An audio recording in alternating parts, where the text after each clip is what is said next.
It's such a pleasure to be at this National Association of AONBs conference, and the 70 years celebration feels very pertinent and very apt.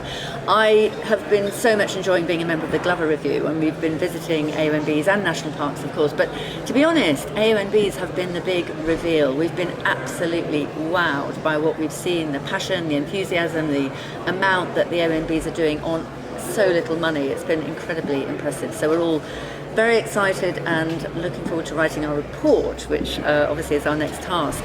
But my presentation at the conference is really about beauty and why it matters. And I was talking a bit about why, even though as humans we use the word beauty all the time and we're quite comfortable with it, actually you don't find it in official political language anymore. You don't find politicians talking about it. It's almost as if they're embarrassed. And yet our whole movement was built on the foundations of beauty mattering to everybody. And I took the conference through the history of the beauty movement, going back, way back actually, but really since Wordsworth and his great passion for the lakes and his shift from admiring beauty to defending beauty, which really was the birth of the conservation movement, and how that led eventually to national parks and AONBs being designated in 1949.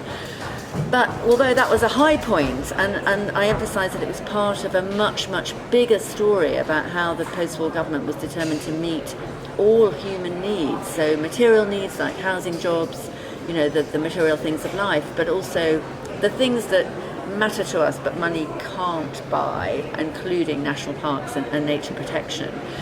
But I also then went on to say, actually, it's been pretty much downhill since then, where the big driver has been the economy and growth. And I talked about farming, I talked about trees, I talked about roads, I talked about planning and how desperately battered it's been.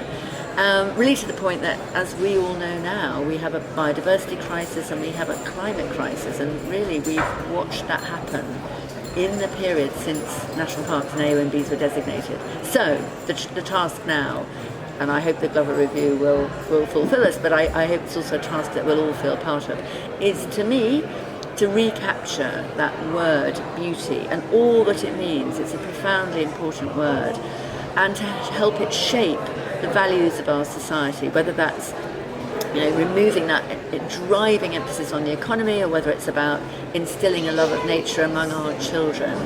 What we want to try and do is kind of create an environment where beauty matters and we celebrate the extraordinary work that our protected landscapes do. So sorry you can't be here, but hope you enjoy this.